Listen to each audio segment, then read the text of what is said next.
네, 반갑습니다. 음악이 이렇게 나오니까 무슨 고집받으러 나온 것 같은 느낌이 들어서 등골이 좀 서늘하기도 합니다. 네, 오늘 굉장히 귀한 행사입니다. 많은 분들이 지금 지옥 어제 시즌 2 막 업로드가 되셔서 지금 굉장히 따끈따끈하게 다 보고 오시지 않으셨을까? 더군다나 오늘 여기 오신 분들은 네, 엄청나게 운이 좋으신 분들이겠죠. 그걸 통과하셔서 여기 오시게 된 건데요. 무엇보다도 오늘 세 분 만나 뵙게 되셔서 너무나 지금 마음들이 뜨겁지 않으실까 싶습니다. 모시도록 하겠습니다. 연상호 감독님, 최기석 작가님, 그리고 봉준호 감독님 모시겠습니다.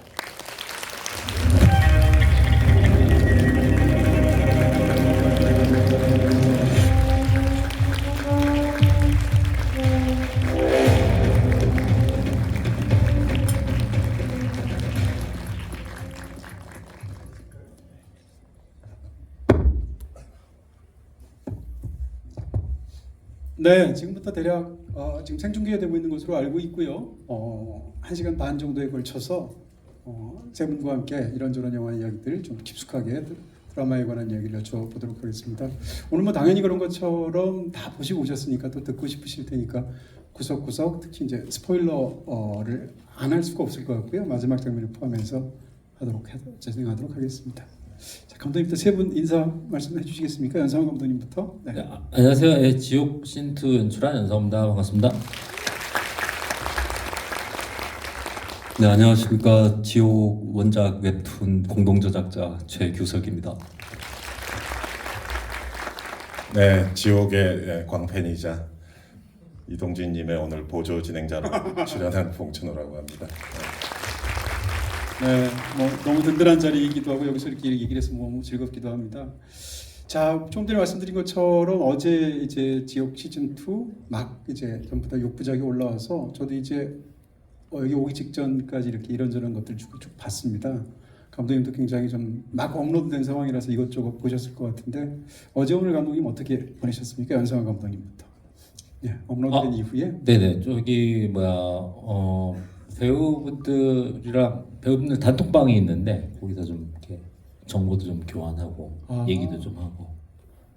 어떤 정보? 그냥 뭐 리뷰 이런 거 나왔다 뭐 이런 거. 주로 어떤 얘기들이 나오나요? 서로 하는 것 중에 와 예를 들면 무슨 반응 대박이다 뭐 이런 식의. 그냥 뭐 서로 응원하는 거죠. 뭔가 이렇게 다들 이제 초연하려고들 다 이거는 우리는 너무 좋았으니까 결과에 연연하지 말자 뭐 다들 이렇게 초연하게 하면서 다들 결과에 주시하고 있는 게 아닐까라는. 네. 저는 사실 보면서 제일 먼저 느꼈던 건 반응이 정말 한 군데로 모이지 않고 너무 다 보는 시선들이 다르고 다양하다는 점에서 아주 신기했습니다. 최규석 작가님도 좀 찾아보셨을 텐데 어떠셨습니까? 아니요, 저는 그런 거 잘 못 찾아봅니다. 그래서 겁이 나셔서 네, 그리고 정진수 같으시 겁이 많으신 분이요. 네. 그래서 연상호 감독이 이렇게 메시지로 보내줍니다. 뭐 이런 리뷰가 올라왔다. 걸러준 것만. 네, 별이 몇 개다. 너무 이제 보고 너무 쌍욕들을 좀 걸러가지고. 네. 봉준호 감독님도 사실 주변에서 이렇게 개봉하면 다 이렇게 얘기해 주시는 분들 많으시죠? 본인 영화를 예. 다 이렇게 해서 좋은 이야기 또 이렇게 또 간추려서 얘기해 주기도 하고. 불안처조하니까 이제 좋은 것만 들으려고 하죠. 네. 감독님은 어떠셨습니까? 이게 지금 업로드된 거 전부 다 보셨죠? 네, 다 네. 봤죠. 이야, 지난 시즌까지 합치게 되면 모두 12개의 에피소드 굉장히 긴 그런 또 장대한 이야기일 텐데 제일 먼저 어떤 느낌 드셨어요? 다 보고 나셔서. 대작이죠. 저 자신이 뭐 지옥불에서 타는 것 같은 느낌도 있고 또 이 두 아티스트의 팬으로서 또 이렇게 또 오랜 시간 이렇게 멋진 협업의 결과를 내놓는다는 것 자체도 같은 이제 영화인으로서 장작자로서 또 부럽기도 하고 오래 되셨죠? 두 분이서 같이 뭔가 해오신지. 대학 때 친구였으니까 대학교 동기다 보니까 조금 뭐 그때는 이제 뭐 말할 사람이 없잖아요. 작품에 대해서 작품을 한다라고 하는 게 이제 직업이 되기 전이니까 아무래도 이제 뭐 회사 다니는 걸 목표로 하는 친구하고는 얘기가 안 통하잖아요. 사실 작품 얘기를 한다면. 그러다 보니까 이제 뭐 최기석 작가 포함해서 그때 같이 얘기 많이 나눴던 친구들이 있죠, 사실은. 네. 그 제가 연상호 감독님 작품을 제일 처음 접했던 게 그 2000년대 중반쯤이었나? 그 저랑 이제 감독들이 미장센 단편 영화제라고 지금은 없어진 그 단편 영화제가 있는데 거기 이제 단편이 출품된 게 있었어요. 그 애니메이션이 되게 강렬한 또 심사위원들이 좀 되게 쇼크를 받기도 하고 그랬는데 그게 지옥 제목이 맞습니다. 지옥이죠. 아 그게 2003년 네 지옥 두 개의 삶. 네. 이 내용하고는 조금 이제 다른 것이지만 어쨌든 그게 지옥이었고 예. 저도 그때 기억납니다. 감독님의 그 엄청난 기억력에 제가 감탄을 했던. 네. 왜냐하면은 지옥 두 개의 삶이 2003년에 파트 1이 만들어지고 그 다음에 파트 2가 2006년에 만들어져서 두 개를 합쳐가지고 미장센 영화제에 갔었는데 제가 그때 이제 그 심사위원으로 그때 오셨었는데 제가 인사를 드렸어요. 인사를 애니메이션 하는 연상호입니다. 뭐 지옥을 만들었습니다. 했더니 감독님이 그거 되게 옛날에 나왔던 거 아니에요? 라고 말씀하시는 거예요. 그래서 네. 그때 그건 파트 1이고 그래서 감독이 사실 그 파트 1을 또 보신 걸 기억을 하시더라고요. 그래가지고 아니, 워낙 그 보면 좀 잊혀지지 않는 그렇습니다. 작품이에요. 워낙 되게 강력하니까. 예, 강렬하고요. 그리고 최규석 작가님도 이제 제가 원래 만화 콜렉터로서 만화 팬이자 콜렉터로서 뭐지 습지 생태 보고서 그 몇 년 그 정말 재밌는 작품인데 그게 몇 년도에 하셨더라? 2005년이었나 기억이 잘 안 나. 정작 본인들이 그때쯤 했던 것 같아요. 2005년. 네, 그때쯤 보세요. 되게 재밌어요. 습지 생태 보고서 그 다음에 울기에는 좀 애매한 네. 그 미술학원 얘기 단행본 나오는 그것도 그렇고 뭐 송곳 같은 거 워낙 또 뭐 걸작인데다가 TV로도 또 드라마로도 만들어지고 그래서 뭐 계속 늘 팬이었기 때문에 그리고 이제 두 분이 또 같이 작업한다는 걸 알게 되니까 더 또 흥미진진하더라고요. 사이비 같은 장편 애니메이션도 캐릭터 디자인도 하시고 같이 예. 예. 이 지옥 같은 경우는 처음 스토리 단계부터 두 분이 그냥 쭉 같이 네네 그렇죠. 그래서 둘이 이제 뭐 결혼하고 그러니까 만날 일이 없어지다 보니까 둘이 결혼한 것 같잖아. 각자 결혼하고 이제 바로 잡으니까 더 이상하네요. 애도 낳고 그러다 보니까 뭐 같이 하면은 좀 자주 만날 수 있지 않을까 해가지고 지옥 얘기가 그때 처음 나왔죠. 나와가지고 같이 해보자 해서 네, 작업을 그때 시작을 했는데 그 한다고 해서 자주 만나지는 않더라고요. 네. 사실 이제 그 뭐 책 자체가 이제 완결본으로 나온 것은 한 일주일 정도 된 것 같고요. 책도 이제 2권으로 나왔고요. 웹툰은 그 전에 이제 연재를 했겠지만 그리고 이제 이 드라마가 막 나온 것이 바로 이제 어제지 않습니까? 그런 상황인데 일단 오늘 두 분 같이 나오셔서 제 개인적으로 가장 궁금한 것부터 먼저 여쭤보게 됩니다.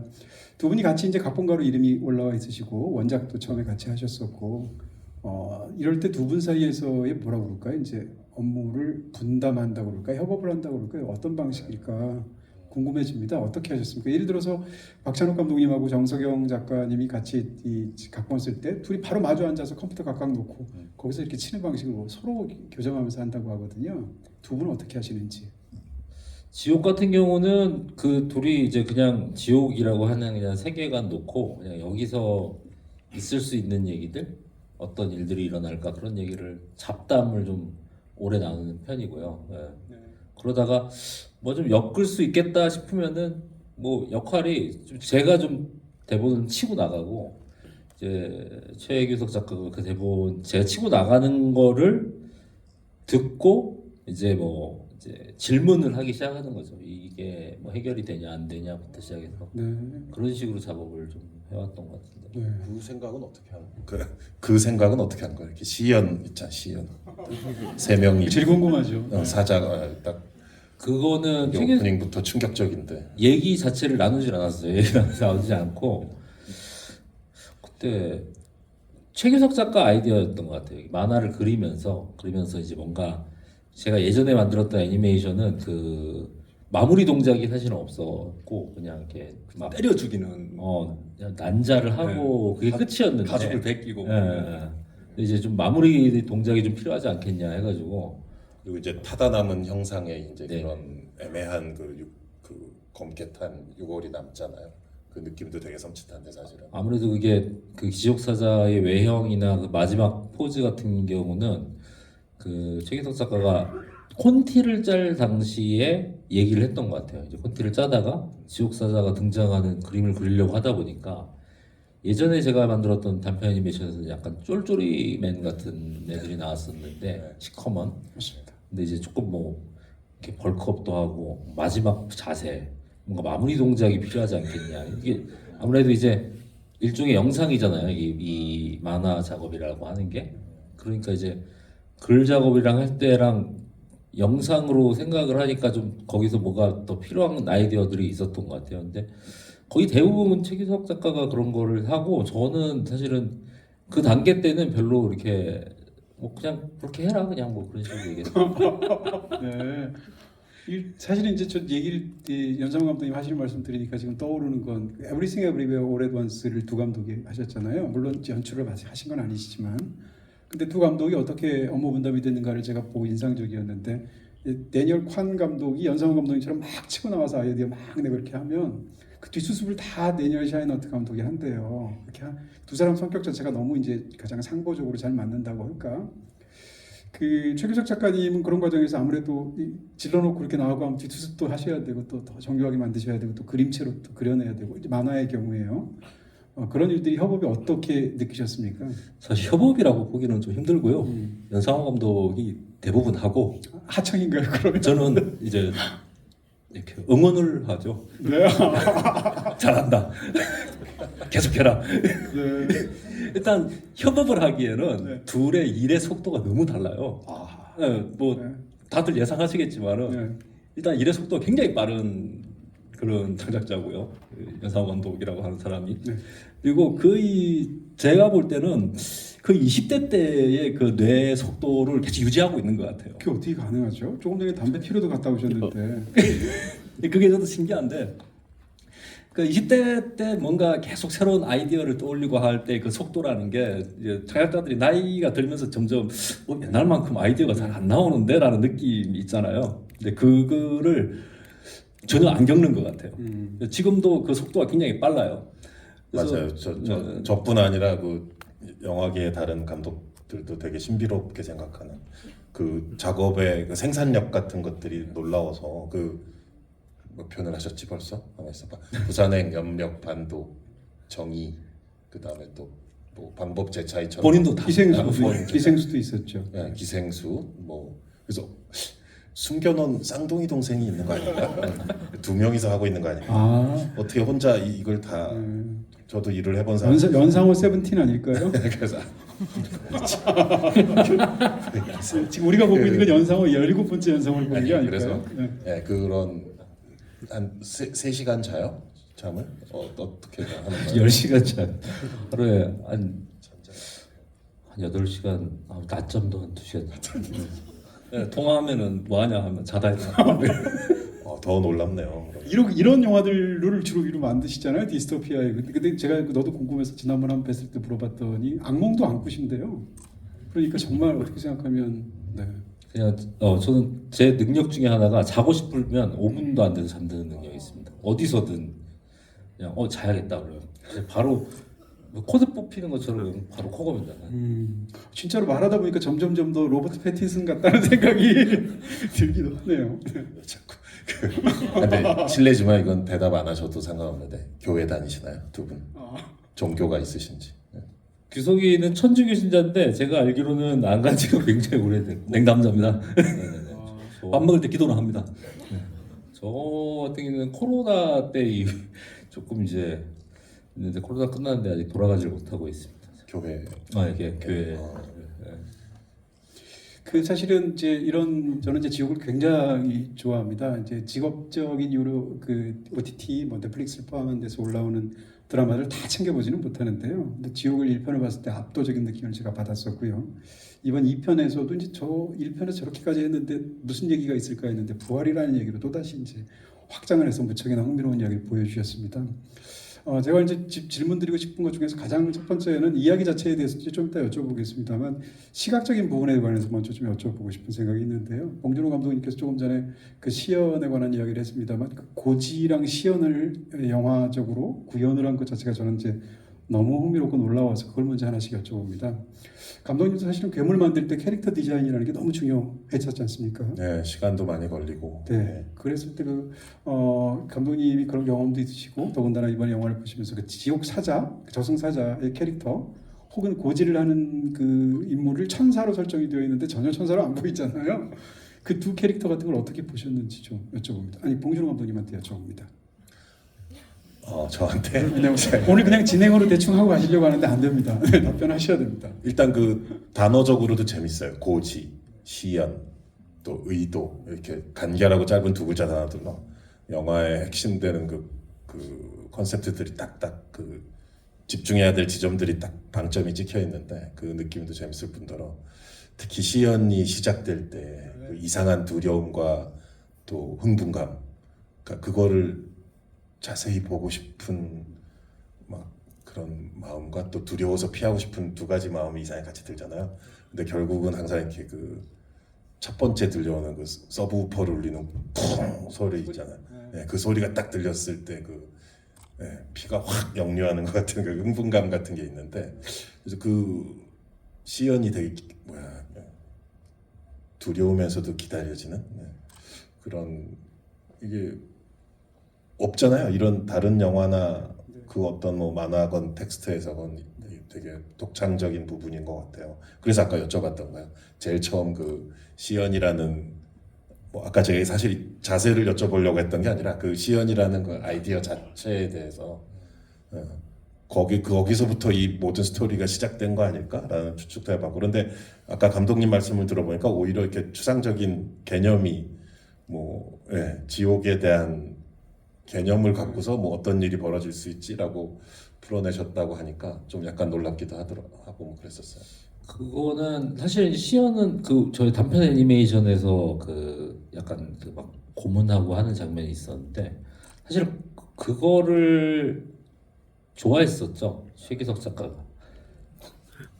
그 이제 역시나 통하는 부분이 있군요. 단편 애니메이션 그때 최기석 작가가 그 지옥을 되게 좋아했었어요. 그 단편 애니메이션 지옥 좋아했어가지고 뭐 그래서 이제 그거를 같이 해보자라고 했을 때 사실은 그냥 그 톤 앤 매너를 사실은 좋아해서 그 느낌을 가지고 한 건데 그것도 지금 생각해도 좀 의문이긴 해요. 왜냐면은 이게 지옥 같은 작품은 사실은 이제 그냥 일반적으로 우리가 기획으로 사실 접근을 했을 때 나오기가 되게 쉽지 않은 컨셉이어서 근데 단편 애니메이션이 있으니까 사실 그걸 베이스로 한 건데 요즘에도 그런 생각 가끔 하거든요. 좀 이런 식으로 뭔가를 또 더 다른 걸 해보고 싶은데 사실은 그렇게 잘 되지는 않더라고요. 그게 왜냐면은 어렸을 때 그냥 아주 단편적인 이미지에서 떠올려서 이거를 한 거기 때문에 사실은 이렇게 뭐 상업적으로 봤을 때 좀 매력적인 기획의 출발은 아니죠. 사실은 그 단편적인 이미지다 보니까 근데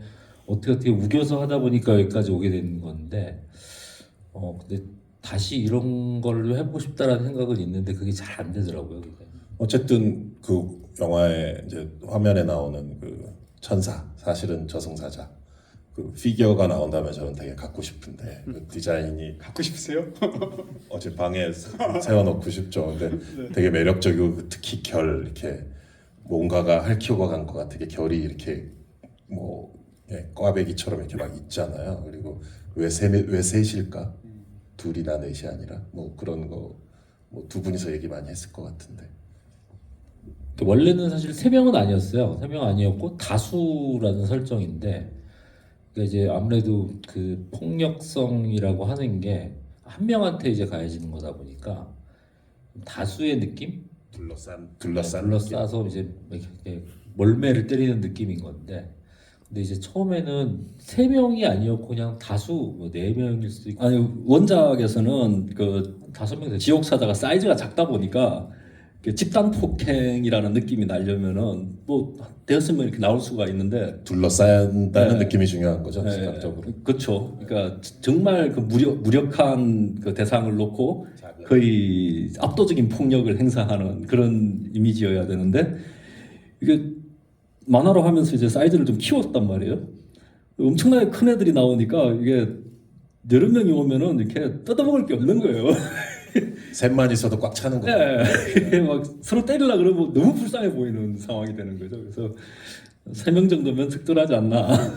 그래서 뭐그 숫자 자체에 뭐 큰 의미는 두지 않았던 것 같아요. 그리고 제가 잘못 봤는지 모르겠는데 다시 한번 확인해봐야 될 것 같은데 그 시즌 2에서의 그 사자 중에는 약간 디자인이 계속 디자인이 조금씩 변형되면 약간 기어다니는 형태의 네, 크리처 네. 같은 네. 그 나오더라고요. 네, 특히 뒷부분에 네, 뒷부분에 그래서 정진수가, 되게 흥미롭던데 변화를 좀 주신 건지 일부러. 그게 원래 이제 만화에서는 사실은 그뭐 기어다니는 것까지는 없었는데 이제 만화에서는 사실은 이제 뭐 지옥사자들이 조금 다 모양들이 다 달랐어요. 모양 달랐고 처음 얘기할 때부터 그러니까 이 지옥사자들이 하나하나 이 세 명이 일을 다 하는 게 아니라 되게 많은 숫자의 지옥사자가 있다라는 설정인 건데 이제 모양들이 이제 뭐 비슷하다 보니까 네. 좀 그런 게 좀 그리고 지옥 시즌 1 할 때는 사실은 그 어셋이라고 하죠. 그 모델링을 네.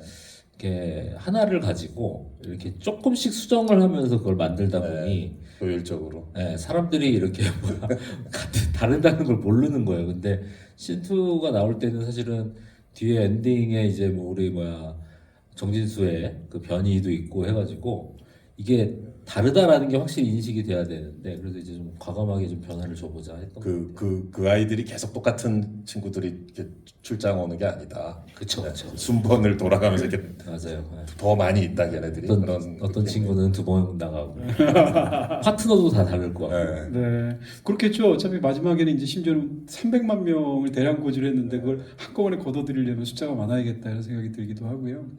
지옥 그 사자 저승사자의 그 캐릭터 어떻게 보면 약간 오랑우탄 같은 그런 느낌? 거기다가 이제 뭐라고 할까요? 이 몸과 몸이 아닌 것의 경계가 약간 불명확한 느낌? 그런 느낌 같은 게 있잖아요. 처음에 이제 그림으로 하면서 연상호 감독도 그러고 그 원작의 그 쫄쫄이 그걸로는 일단 가지 말자라고 이제 결론이 났고 이제 디자인을 제가 해야 되는데 하면서 보통 이제 크리처 괴물 이런 걸 하게 되면 이렇게 보통 끔찍하지만 어쨌든 멋있어 보이는 이미지로 그리게 되잖아요. 이렇게 그려놓으면 그림으로 봐도 이렇게 뭔가 폼이 나잖아요. 이렇게 집에다 두고 싶은.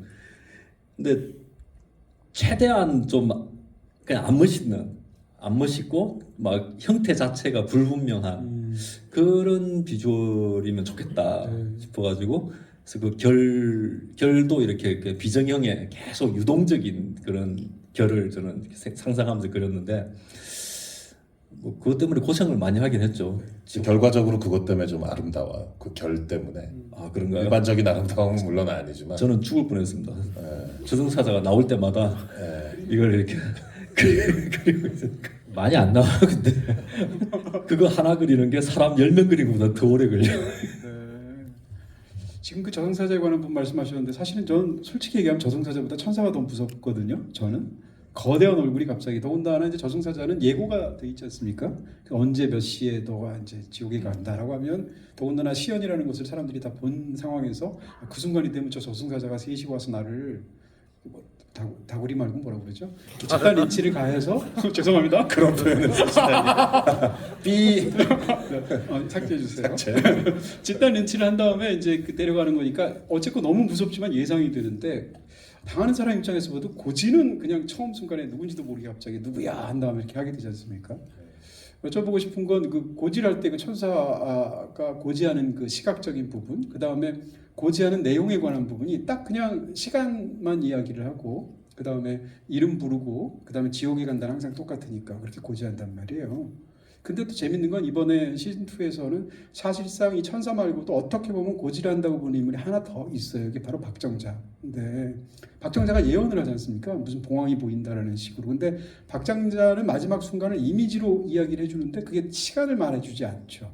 이쪽은 어떻게 보면 텍스트로 말을 해주는데 그게 어떤 맥락인지를 설명하지 않아요. 그러니까 어쨌건 이렇게 한 사람에게 이 시즌 2에 오면 굉장히 흥미롭게 두 가지 종류의 말하자면 고지가 있는 셈인데 일단 먼저 여쭤보고 싶은 건 두 분께 그런 어떤 천사의 어떤 거대한 얼굴, 굉장히 그로테스크한 이런 방식으로 고지가 이루어진다라는 설정과 그것을 시각적으로 그려내신 어떤 두 분의 처음의 생각이라고 볼까요?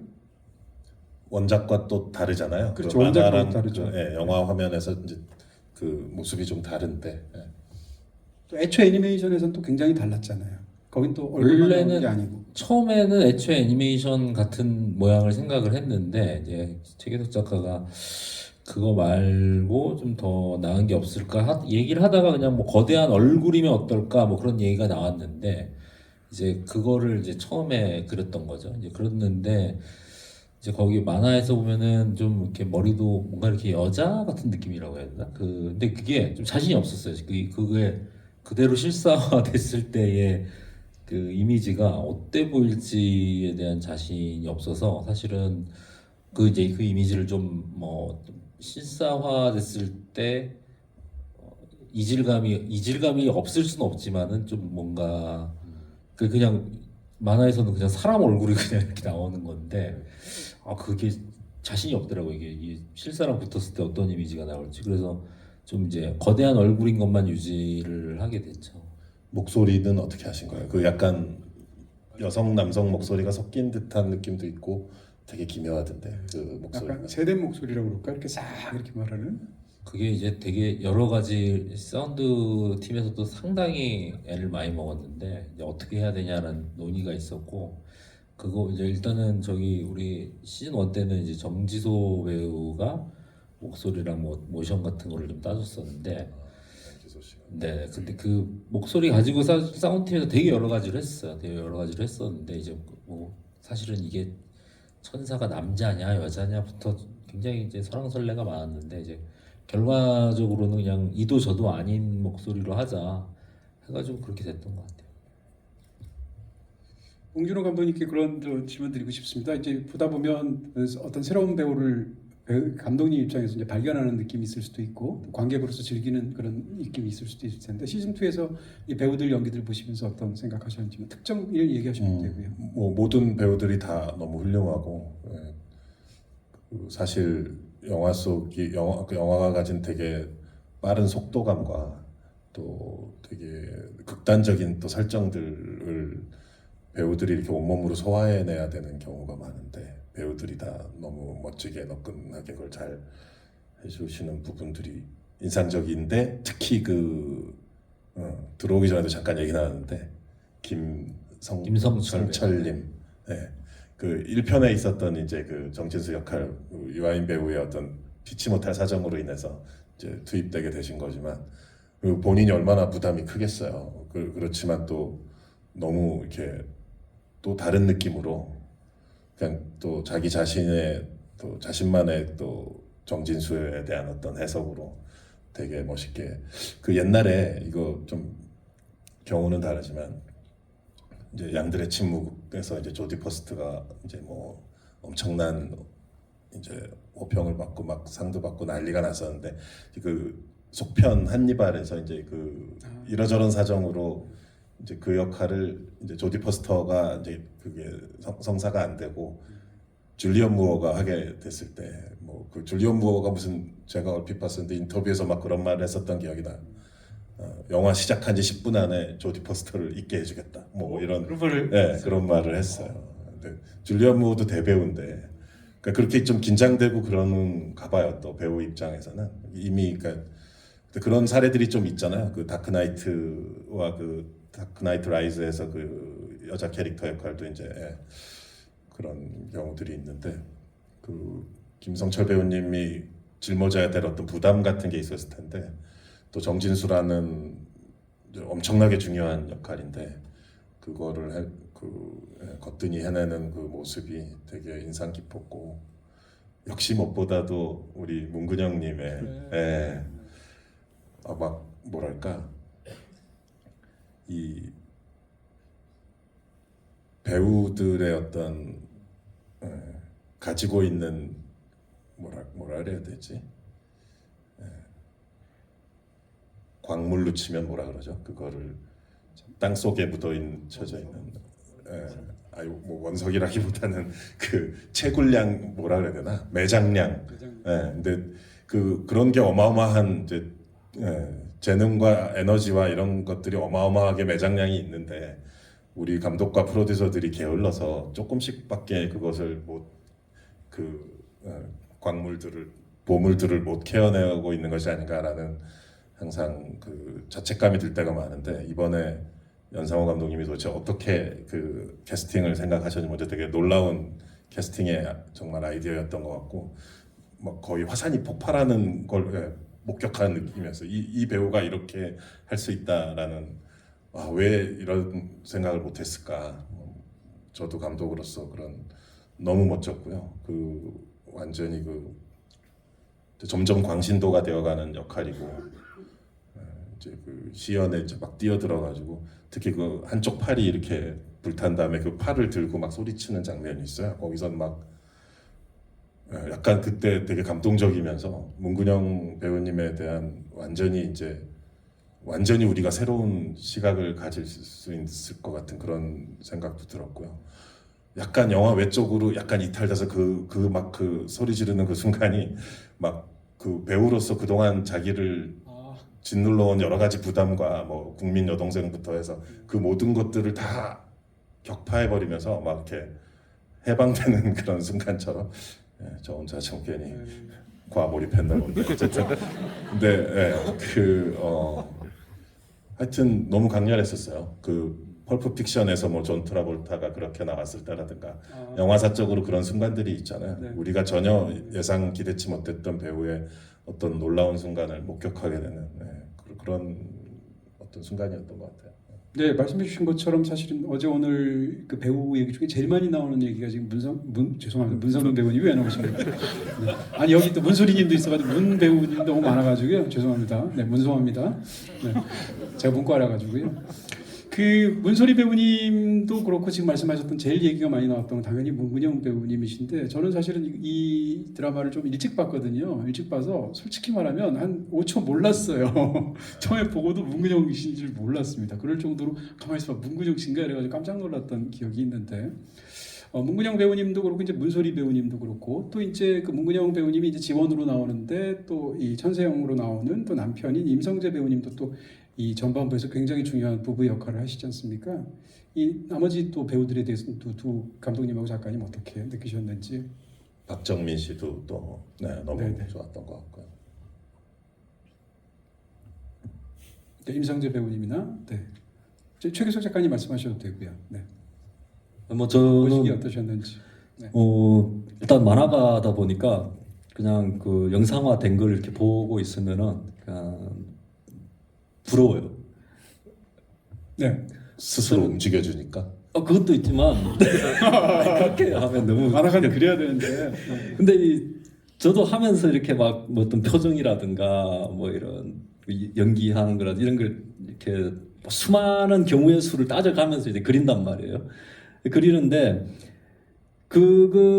거기에서 내가 상상하지 못했던 영역들이 엄청나게 클 거잖아요. 근데 저는 그게 어쨌든 만화가다 보니까 네. 한계가 딱 있는 거죠. 근데 이제 영상화된 걸 딱 보면은 이게 이렇게도 이렇게 대사를 할 때 이렇게도 이렇게 할 수 있는 거구나라는 걸 이제 그때 가서야 이제 깨닫게 되는 거예요. 그러면은 저걸 현장에서 뭐라 그러죠 이거 감독 이렇게 앉아서 이렇게 뭐 보고 있지 않습니까? 모니터. 모니터죠 모니터. 예. 너무 어려운 말이라 가지고. 네. 아니 뭐 혹시 다른 말 있나 했어요. 누가 첨단 장비인 줄 알겠어. 하여튼 모니터를 이렇게 현장에서 그걸 보고 있는 사람은 굉장히 뭐라고 해야 되나 그 기쁨이 있을 것 같은 거예요. 예. 부러움을. 네, 그거는 되게 부럽더라고요. 작가로서. 어시를 좀 쓰면 되지 않을까? 뒤에서 이렇게 그리고 있는 거. 어시가 가져온 걸 보고 감탄을 이렇게 하고 그럴 수 있죠. 다르죠, 그거는. 그건 다른 것 같아요. 그리고 어쨌든 거의 대부분의 경우의 수를 다 상상을 하는데 그거를 뛰어넘었으면서도 이제 좀 뭔가 불안하다. 이거를 사람이 읽어도 되나 싶은 이런 대사들이 있는데. 그런 것들을 완전히 진짜 이렇게 땅바닥에 이렇게 탁 붙이는 듯한 연기를 딱 볼 때는 정말 이렇게 감동을 하게 됩니다. 그 싱크로율이라고 그럴까요? 이제 만화로 처음에 이제 그 인물들을 그려내시고 더군다나 최규석 작가님의 그 그림체는 가장 한국인 얼굴을 잘 그려내시는 그런 어떤 굉장한 사실감이 있지 않습니까? 그랬을 때 어떻게 보면 가장 있을 것 같지 않는 이런 허구의 판타지적인 세계를 그런 인물들과 결합했을 때 생겨나는 굉장한 파워가 있다고 생각하는데요. 어쨌건 이제 그 최규석 작가님과 이제 연상호 그 감독님이 특히 이제 초반에 구성하는 단계에서 인물들에 관해서 그리기도 하고 또 쓰기도 하고 하셨을 텐데 싱크로율이라고 그럴까요? 두 분이 특히 이제 감독님이나 작가님 입장에서 볼 때 와 내가 생각했던 인물하고 너무 배우가 비슷하다라는 그런 배우가 누구였을까요? 근데 저는 사실은 이게 그 외형적인 싱크로율은 이렇게 많이 신경 쓰진 않고 네. 좀 이렇게 느낌이라고 해야 되나 그런 걸 좀 신경 많이 쓰는 편이거든요. 근데 뭐 만화랑 제일 좀 다른데 좀 느낌이 좀 비슷했던 인물이 뭐 진경훈. 아, 이 진경훈이 만화에서는 좀 이렇게 등치가 좀 있는 네. 친구인데 이제 양익준 배우가 했죠. 근데 이제 저는 사실 이렇게 진경훈이 등치보다는 이게 눈이 좀 늘 좀 이렇게 젖어 있잖아요. 이게 사람이 분위기가 좀 젖어 있는데 예, 양익준 배우가 이게 좀 약간 그런 젖은 분위기가 좀 있었던 것 같고 아까 뭐 배우 얘기 잠깐 나올 때 저는 이번에도 사실은 뭐 워낙 문근영 배우의 어떤 그 폭발적인 에너지 때문에 좀 약간 언급이 많이 안 되는 게 그 진경훈하고 양익준 배우하고 일회 그 씬은 저는 사실은 이렇게 찍으면서도 되게 막 감탄을 했었어요. 저 부녀의 어떤 그 마지막 장면도 그렇고 되게 보면서 아 저렇게 연기할 수 있구나. 양익준 배우가 굉장히 스트레스를 많이 받아 하거든요. 그 연기를 할 때 항상 오면은 못하겠는데 항상 그래요. 근데 그래서 젖어 있는 거 아닐까? 그러니까 늘 젖어 있어요. 젖어 있는데 항상 하면은 뭔가 좀 이렇게 좀 진짜 같은 느낌이 들게 좀 되게 잘하는 것 같아요. 원작에서는 진경훈이 부자로 나오잖아요. 아들이죠. 완전. 근데 여기서는 부녀로 나오잖아요. 굳이 왜 그렇게 바꾸셨을까요? 원작하고 달리?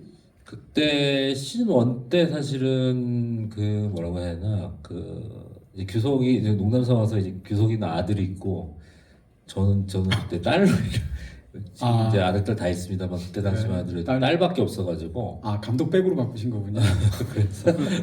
그래서 좀 딸이랑 아버지랑의 좀 뭔가 이렇게 불편함 같은 느낌도 생각했고 또 아역이죠. 아역으로서 일회 배우랑 그 전 작품을 했기 때문에 일회 배우가 너무 또 잘하는 걸 알아서 좀 같이 다시 해보고 싶은 생각도 있었고 그랬어요.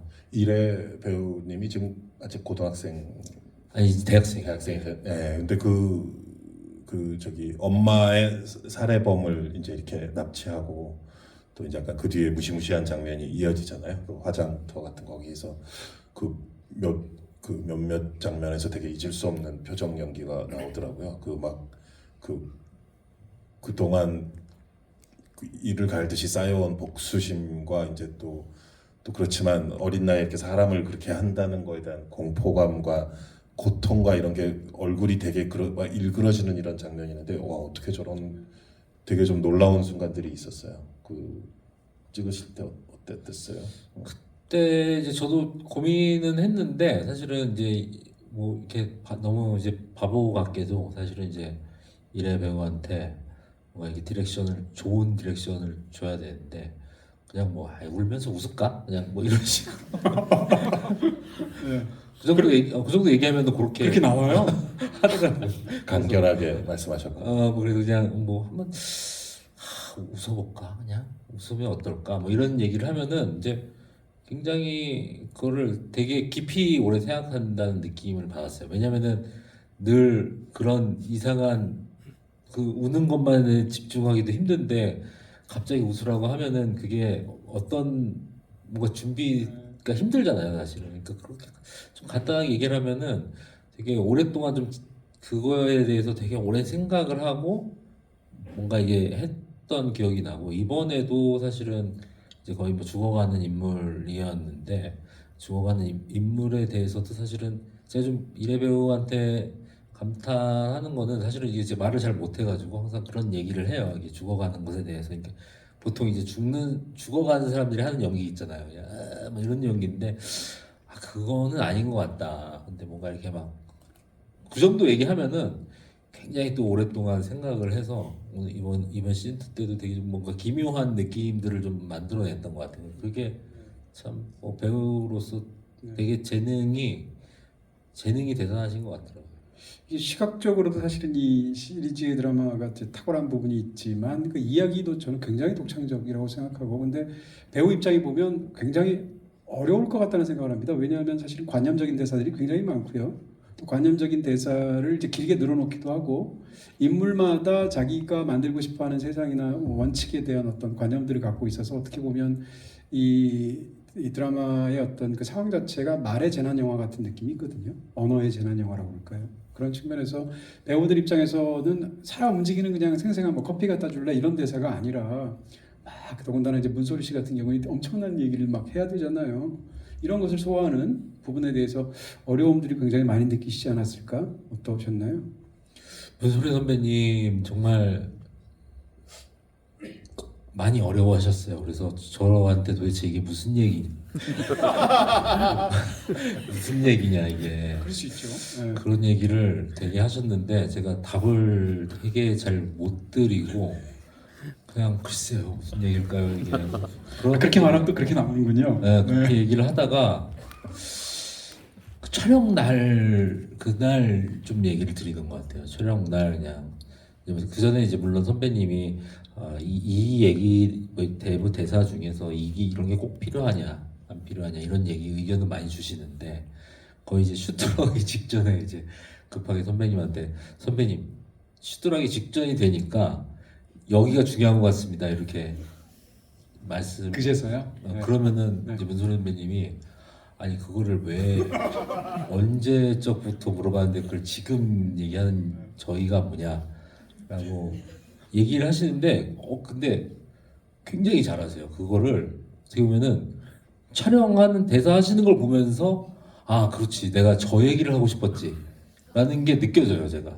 그래서 그런 문소리 선배님 연기할 때 그런 게 되게 많이 쏙쏙 들어온다고 해야 되나 이게 내용이 아 그렇구나. 그럼 막 오히려 막 아이디어가 막 나오는 거예요. 막 네. 선배님 여기는 그냥 더 무섭게 해야 될 것 같습니다. 뭐 이런 얘기를 네. 배우 사실은 다 놀라운 부분인데 사실은 지옥 시리즈 전체를 통해서 제가 가장 놀랍게 신선한 충격을 받았던 건 사실 김진록 배우인데요. 왜냐하면 이제 이전에 사실은 이렇게까지 훌륭한 배우인지를 저는 몰랐었거든요. 다른 배우들이 이제 훌륭하다는 걸 알고 있었으니까.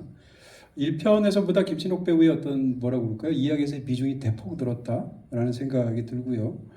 김진록 배우의 이제 저는 그 뒤에서 그 두 부활자가 만나서 나누는 대담이 어떻게 보면 영화의 설국열차에서 에데리스하고 마지막 순간에 만나는 장면이 떠오르기도 하고 그러면서 대화를 할 때 예를 들면 그 사람 당신이 왜 선택됐는지 안다고 말하는 거나 우리 둘이 지옥이 서로 달랐다고 말하는 부분이 정말 소름 끼치는 느낌이 있거든요. 박정자. 네. 정말 시대 인물이라는 생각이 들기도 하고 김진욱 배우 이제 시즌 1, 2를 이렇게 통과하는 인물로서 또 하셨는데 어떻게 현장에서 느끼셨는지? 완전히 그러니까 그 뭐라고 해야 되나 그 배역에 대해서 생각하는 접근하는 좀 방식이 좀 남다르시다는 생각은 계속했어요. 네. 왜냐면 만화 보시면 아시겠지만은 박정자가 그렇게 독특한 형식으로 묘사가 안 돼 있거든요. 만화에서도 그렇고 대본에서도 그렇고 묘사가 안 돼 있는데 김진록 배우님이 이제 촬영 직전에 촬영 직전이 아니라 이제 우리 프리 프로덕션을 할 때 이제 저보고 이제 좀 원하는 게 있으시냐고 그러더라고요. 그래가지고 제가 이제 그 시즌 1의 박정자가 되게 리얼리즘에 가까운 연기를 되게 보여주셨잖아요. 그래서 내가 김신록 배우님한테 어쨌든 그 지옥 시즌 1을 하시고 되게 김신록 배우라고 하는 사람이 잘 됐으니까 이 지옥 시즌 2로 인해서 추락하면은 어차피 그 본전 아니냐. 갑자기. 그렇게 얘기하셨어요? 어차피 지옥 시즌 1으로 잘 됐으니 아까 이를 악물고 그렇게 하신 거군요. 시즌 2 때 추락을 한다고 해도 본전이니까 좀 마음 편하게 좀 하시라고. 과감하게 해보면 어떨까라는 얘기를 좀 드렸어요. 좀 시즌 1처럼 뭔가 리얼한 느낌이 아니어도 좋으니까 좀 과감하게 해보시면 어때요라고 얘기를 했는데 첫 촬영 때 솔직히 좀 잘 당황을 했죠. 너무 과감하게 하셔가지고. 그 순간적으로 눈이 흰자만 보이는 그 샷들이 많이 있단 맞아요. 말이에요. 눈동자 위로 확 올라.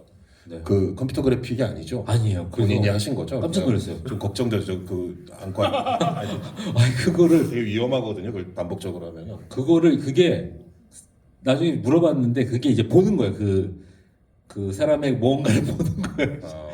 어떤 그 네, 다른 네. 쪽에 있는 뭔가를 보는 예, 거죠. 예, 예. 공황을 보는 거죠. 그쵸. 그거를 이제 뭔가 본다는 거에 착안을 하셔가지고 그 이제 동작을 만들어 오신 거예요. 그래서 근데 그 되게 그걸 이제 섬찟하더라고요. 상의도 안 하고 갑자기 이제 그 동작을 선보이시는데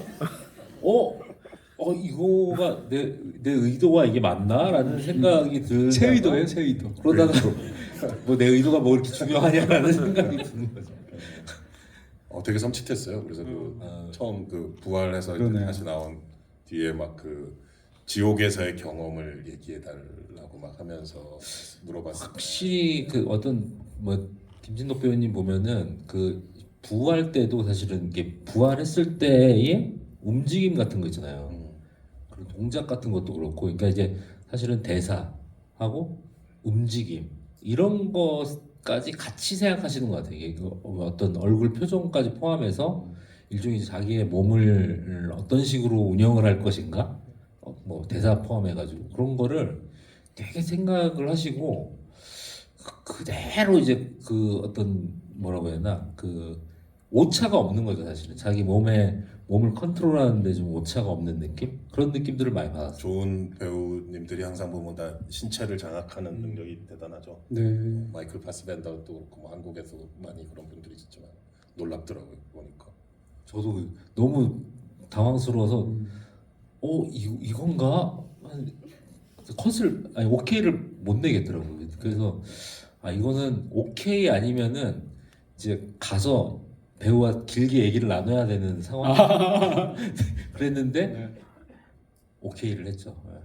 제가 과감하게 해달라고 해서 과감하게 한 거니 제 잘못이니까. 사실 이제 그 지옥 원 때 이런 지비 자리가 없었고 감독님께서 또 말씀하실 그런 자리가 없어 오늘 이제 뭉뚱그려서 이 원투를 다 이야기를 드리고 있는데요. 예전에 제가 봉준호 감독님하고 한 10시간 정도 하루에 인터뷰를 한 적이 있었습니다. 그때 제가 10시간이요? 한 10시간 했어요 우리가. 왜 그랬지? 그때 뭐 부메랑 인터뷰라고 해서 그때 굉장히 얘기했었어요. 자리 한 3번 옮기면서요. 근데 그때 감독님한테 들었던 인상적인 말이 너무 이제 속속 박히는 말이 많았는데 그 중에 하나가 사실은 지옥 때 떠오르는 거예요. 그게 뭔가 하면 감독님께서 창작자로서 어떤 인물을 이제 각본을 쓰고 또 이제 연출하면서 만들어낸 인물이 있다고 할지라도 만들 당시에는 당연히 그것을 이제 막 캐스팅된 배우보다는 감독이 더 잘 알겠죠. 내가 만든 인물이니까. 근데 그게 촬영을 하다 보면 어느 순간이 되면 그 순간은 되면 배우가 감독에 대한 그 캐릭터에 대한 이해를 넘어서는 순간이 생긴다는 거예요. 그럼 그때가 되면 배우가 감독이 만든 그 캐릭터를 오히려 배우가 더 잘 또 다른 방식으로 이해한다고 그럴까? 그러면 그 배우한테 맡긴다 이런 이야기를 하신 적이 있어요. 그래서 굉장히 감독들은 배우를 대할 때 이렇게 생각하시는 것이 놀랍거든요. 근데 지금 말씀하신 얘기를 들으면 김신덕 배우가 떠오르는 부분이 있는 거예요. 그러니까 감독님은 상상하시면서 이 박정자는 이렇게 연기해야 되는 배우고 이런 인물이다라고 생각했는데 배우는 다르게 생각했던 거잖아요. 그리고 그 앞에서 말 그대로 시연한 거잖아요. 그러면 감독은 그 순간 그 캐릭터를 배우한테 내어주는 거 아닌가요? 뭐 저는 내어준다라는 표현보다는 뭐 만화 작업도 사실은 비슷한데 사실은 만화 작업도 비슷하고 제가 이제 그 대본을 쓰는 작업들도 있잖아요. 대본 쓰고 다른 감독한테 다른 감독이 연출하는 작업도 많은데 사실은 저는 다른 감독님들이 이제 대본 제가 쓴 대본으로 찍어오는 걸 보면은 엄청나게 낯설 때가 있어요. 그러니까 제가 쓴 내용이 맞나라는 생각이 들 정도로 되게 낯설 때가 있는데 그게 굉장히 좀 재미가 있더라고요. 이 사람이 이렇게 생각을 하고 있구나 이거를. 근데 그게 만화 할 때도 좀 비슷했던 것 같아요. 이게 최규석 작가한테 하면은 최규석 작가가 이제 매주 연재를 하잖아요. 매주 연재를 하면은 그 원고를 보내주질 않아요. 네. 보내주지 않고 저 연재분으로 확인을 하거든요. 목요일 되면은 오늘은 어떻게 그렸나 이렇게 보거든요. 그러면은 고치지도 못하는 내용이 너무 다를 때도 있어요. 가끔 이게 이런 내용이 왜 추가가 됐지? 막 이런 생각이 들 때가 있는데 근데 그게 재미가 있어요. 되게 재미가 있다 보니 어느 순간인가부터는 이제 배우분들이랑도 사실은 이제 배우분들이 뭔가 이렇게 물어보시는데 사실은 말씀하신 그대로인 것 같아요. 왜냐면은 깊이 들어가시니까 그 디테일을 많이 알 수밖에 없죠, 사실은. 그렇게 되는 것 같아요. 근데 저의 개인적인 재미도 있어요, 사실은. 아 그런 걸 보는 발견하는. 저도 이제 약간 이 촬영 현장에서 약간 관객 느낌으로 네. 이렇게 보고 싶은 게 있는데. 그렇죠. 제일 첫 번째 목격자니까 그게 이제 이 감독이라는 직업의 뭐 작은 특권이라면 특권 중에 특권인데 하나겠네. 그 목격하는 기쁨 같은 게 있죠. 근데 그분도 은근 재밌더라. 그 누구야 이대 의장님 김정칠. 아, 네. 그분 약간 김정칠? 네. 정말 속세대가 이렇게 완전 쩌든 분이 네. 또 외관은 약간 일본 야쿠자 간부 같은 아. 느낌도 있고. 근데 그 원작 만화에서도 그분 얼굴이 묘사가 너무 재밌어요. 그 배우분하고는 좀 영화에서랑은 좀 다르긴 하지만은 네. 그런 얼굴을 어떻게 구상을 하신 거예요? 제 시그니처 캐릭터기도 하고요. 아. 습지 생태 보고서에 나오는 아. 그 저희 친구예요, 사실. 실존하는 분이에요? 친구예요. 아, 그때 작업할 때 이제 사이비 교수를 그려야 되는데 사이비 교수지만 뭔가 좀 하여튼 이게 신심은 없고 신심은 없고. 뭔가 하여튼 없는 정도가 네. 아니지. 하여튼 약간 미친 놈인데 이게 막 욕심에 가득 찬 뭔가 있어야 돼요. 막 이렇게 디자인을 하고 있었는데 네.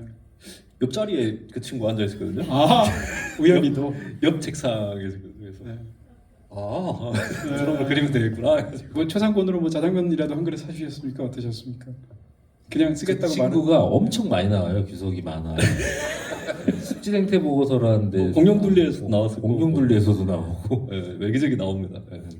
그래서 그래? 약간 네. 어떤 그림체로도 다 그릴 수가 있어요. 네. 걔 얼굴은. 그래서 급할 때 갖다 쓰면 굉장히 좋은. 고레다 히로카즈 감독이 영화 속에 료타라는 인물이 자주 나와요. 같은 이름을 반복해서 사용한다고 그럴까? 그래서 그걸 한번 제가 질문드린 적이 있더니 자기 동창이 실제로 료타라는 친구가 있고 그래서 갔다가 쓸 때마다 항상 전화를 한대요. 그래서 써도 되냐 그러면 처음에는 시큰둥하더니 이제 고레다 히로카즈 감독이 너무 유명해지니까 막 너무 좋아한다 그러더라고요.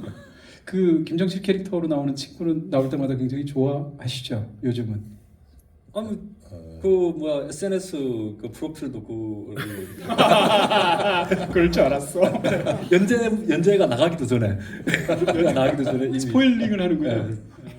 SNS로 바뀌어 있고 그렇죠. 봉 감독님은 이 영화 보시면서 혹시 요즘은 이제 영화 같은 거 만드시면 이제 인터내셔널하게 캐스팅하는 경우가 워낙 많으시니까 어떤 특정한 인물을 저 할리우드 배우가 만약에 이제 미국 영화로 만들게 되면 할리우드에서 저 인물은 또 어떤 배우가 맡으면 참 좋을 것 같다 이렇게 혹시 떠올려 보신 배우는 없나요? 어떤 인물이라도? 인물을 떠나서 저는 티모시 샬라메가 시연당하는 모습을 좀 보고 싶어요. 못 때릴 것 같아요. 너무 연약해 보여서. 빈약한 아이가 그렇게 가슴 찢어질 것 같아요. 네. 정진수 그러면 정진수로 나오면 그렇죠. 정진수 할 수 있을 것 같습니다. 네. 재밌네요. 자 이제 뭐 얼마 시간이 사실 그렇게 무한정으로 남아 있지 않지만 좀 내용으로도 좀 들어가서 좀 깊숙하게 좀 한번 여쭤보고 싶은 마음이 있습니다. 이 시즌 2는 이제 시즌 1과 비교했을 때 가장 다른 게 애초에 그 지금 원작 만화에도 그 부제목이 부활자라는 부제목이 붙어 있어요. 시연과 고지라는 게 워낙 압도적으로 시즌 1을 이끌어간 두 아이디어였다면 이제 시즌 2에서 새로 나온 어떤 그런 또 다른 거라고 할까요? 역시 또 두 글자네요. 부활이 있지 않습니까? 근데 이 드라마에서 지금 부활자라고 말할 수 있는 게 마지막 장면을 제외하고 얘기한다면 두 사람이지 않습니까? 근데 그 두 사람의 대조가 사실상 이 이야기의 뼈대가 아닌가라는 생각이 들기도 하고 한쪽 부활자는 어떻게 보면 그 사람이 예언까지 하잖아요. 뭐 봉황이 보인다는 이런 식으로 박정자. 그러면 이 부활자는 사실상 이전에 고지를 담당했던 천사 역할을 하는 거 아니야? 라는 생각이 들고요. 그 다음에 이 나머지 하나의 시연을 담당하는 부활자가 있는데 그게 정진수처럼 느껴지는 거예요. 왜냐하면 정진수가 마지막에 시즌 에피소드에 가게 되면 지옥의 사자로 바뀌는 것 같은 어떤 혹은 덮쳐지는 것 같은 한 몸이 되는 것 같은 그런 그림 같은 게 있지 않습니까? 그렇게 본다면 1편의 세계관을 사실상 두 명의 부활자가 개체로서 서로 대비가 되면서 이야기를 끌어간다고 그럴까요? 그 양자 사이의 대립 같은 것이 가장 재밌게 느껴졌는데요. 이 두 부활자를 중심으로 이야기를 만드셔야 했던 그런 어떤 생각들 같은 것을 두 분께 여쭤봅니다. 정진수가 거울에서 지옥사자를 본다가 먼저였던 것 같고요. 그리고 뒤에서 이제 마지막 순간에는 지옥사자가 된다라고 하는 게 사실은 먼저였고 뭐 일종의 그 사실은 예전에 그 제가 아주 어린 시절에 봤던 그 뭐라고 해요? TV 시리즈 중에 그 어메이징 스토리라고 하는 TV 시리즈가 있는데 거기에 이제 미러라고 하는 에피소드가 있어요. 근데 그게 이제 주인공이 이제 거울 뒤에 이제 누가 있는 거죠. 누가 이제 뭐 무섭게 생긴 존재가 있는데 이게 돌아보면 없고 다시 보면 근처에 와 있고 그래서 그 사람이 점점 미쳐가서 점점 다가오는 거죠 그 사람이. 근데 마지막 순간에 완전히 다가왔는데 그 자기가 그 사람이 되어 있는 그런 그 단편이 있었어요. 근데 그게 어렸을 때 이제 TV에서 봤는데 그게 뭔가 형언할 수 없게 굉장히 무서운 이미지로 남아 있었거든요. 왜냐면 그게 뭐 의미가 뭔지도 모르겠는데 그게 그냥 마지막에 그게 너무 무서워가지고 그 기억이 있는데 그 기억을 이제 정진수라고 하는 인물한테 줘볼까라는 생각이 사실은 최초의 아이디어였던 것 같고 사실 박정자의 이제 예언은 사실은 조금 뒤에 나온 거였죠. 근데 뭐 사실은 부활자들이 더 있겠죠. 사실은 뭐 이 극에서 드러나지 않았을 뿐이지 사실은 이 동시기에 부활한 자들도 있겠지만은 어쨌든 이 두 명이 메인 캐릭터 아니, 두 명이 이제 대두가 된다라고 한다면은 이제 천사라고 하는 존재와 뭔가 이렇게 지옥사자라고 하는 프로토타입으로 좀 만들어서 이야기를 좀 이끌어가면 어떨까라는 생각으로 간 거죠. 이게 라이브 방송이니까 미리 스포일러 경고를 한다면 아직 안 보신 분들은 순간적으로 귀를 막으셔야겠죠. 그 영화 막바지에 라스트에 되게 충격적인 부활자가 등장하잖아요. 그게 그래서 결국 이 부활의 그게 테마가 확장되면서 이제 시즌 3를 예고하고 있는 것인가 계획을 좀 궁금하네요. 그게 그 얘기를 정말 얘기를 많이 나누는데 뭔가 좀 지옥이라고 하는 작품으로 뭔가 해보고 싶은 얘기는 있어요. 해보고 싶은 얘기가 남아 있다라는 느낌은 있는데 할 수 있는지는 모르겠어요. 이게 사실은 이 지옥이라는 작품만 놓고 봤을 때 이제 지금 3년 만에 이제 신투가 나왔는데 지금 그 에너지를 또 써서 이게 또 지금 보면은 3년 후를 기약할 수가 없는 또 상황이다 보니 이게 그렇다고 해서 이게 뭐 되게 훗날 나와서 의미가 있나 싶기도 하고 그래서 남겨는 놓고 있어요. 남겨는 놓고 있는데 그런 얘기는 나누죠. 이제 최계석 작가랑 이 뭐 부활자 이제로 보여주고 싶은 이야기 뭐 예를 들자면은 뭐 우리 나눴던 얘기가 그런 거죠. 이제 미래를 이제 뭐 예를 들면은 뭐 10년 단위 뭐 이런 식으로 보는 게 아니라 뭐 100년 단위로 보는 부활자가 있다면은 이제 그 사람은 인간이 생각하고 있는 사고방식의 정의랑은 되게 다른 걸 볼 거잖아요. 시간 개념이 완전 다르니까 뭐 예를 들면 지금 안 좋더라도 1000년 후엔 좋은 일들을 할 수가 있는 거잖아요. 근데 그런 사람이 이 인간하고 부딪혔을 때의 그런 일들 있잖아요. 그런 게 되게 또 궁금한 거예요. 근데 이제 그런 거를 해볼까 하는데 이게 현실성은 좀 없습니다. 지금 넷플릭스는 처음 듣는 얘기인 것 같아요. 처음 그러실 것 같아요. 거의 그러니까 저희도 얘기를 하면은 또 해야 될 수도 있어가지고 너무 좀 이제 오히려 겁나는 거죠 사실은. 사실 이제 그 변성환 감독님이 어떻게 생각하면 뭐 자기 실현적인 예언이라고 그럴까요? 그러니까 사실은 시즌 1도 끝날 때 보면 원작과 다른 게 상당 부분 흡사하지만 끝날 때 박정자의 부활을 보여줬단 말이에요. 근데 그때는 아마 제가 알기로는 시즌 2가 계획되지 않았었을 것이고 그런 상황에서 그 부활의 떡밥을 초강력 떡밥을 대부식으로 얘기하면 거절할 수 없는 제안을 하신 건데 그러니까 물론 그것 때문만은 아니지만 1편의 성공 이후에 이제 시즌 2가 돼서 정말로 부활 얘기를 하고 계시잖아요. 근데 이번 시즌 2에도 맨 마지막 장면이 역시 원작이 없어요. 없는데 여기에 또 살짝 집어넣은 게 뭐 제3의 부활자라고 할 수도 있고 어떻게 생각하면 시기적으로 보면 최초의 부활자라고 볼 수도 있고 충격적이죠 일단 봤을 때. 네, 그래서 굉장히 우리 그 다음 얘기가 너무 보고 싶단 말이에요. 그러니까 시즌 3를 향한 또 다른 또 자기 실현적인 예언처럼 보이기도 하는데 솔직히 얘기해요.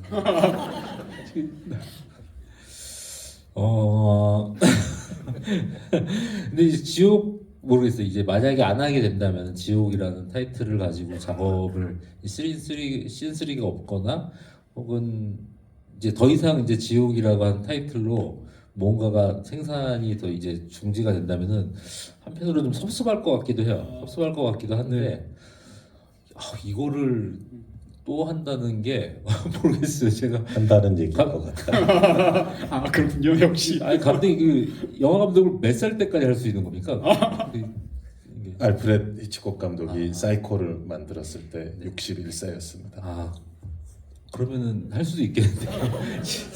더군다나 연상호 감독님처럼 부지런하시면 뭐 제가 볼 때는 2년 뒤면 또 나오지 않을까 이런 상상을 또. 근데 지금 말씀하셔서 물론 지금 이제 막 공개가 된 시즌 2를 가지고 시즌 3를 얘기하는 것은 시기상조이나 또 이야기가 주는 워낙 뭐라고 할까요? 이제 지금 시즌 2에도 그런 이야기 나오잖아요. 금문소리 씨가 좋은 주인공을 만들면 이야기가 망가지지 않는다 이런 말을 하게 되는데 이 전체 그 계획은 인물이나 설정들을 너무 잘 만들어서 제가 볼 때 굉장히 많은 이야기가 나올 것 같거든요. 예를 들어서 우리가 시즌 2까지 다 봤지만 재현의 이야기를 지금부터 봐야 될 것 같고요. 그 꼬마 아이의 이야기. 그 다음에 이전까지는 고지를 한 명씩 해가지고 사람들이 다 집중을 했는데 무려 마지막에 압도적으로 무려 300만 명이 넘는 사람이 고지를 받았단 말이에요. 그럼 그 이후에 그 고지는 어떻게 처리가 되는지.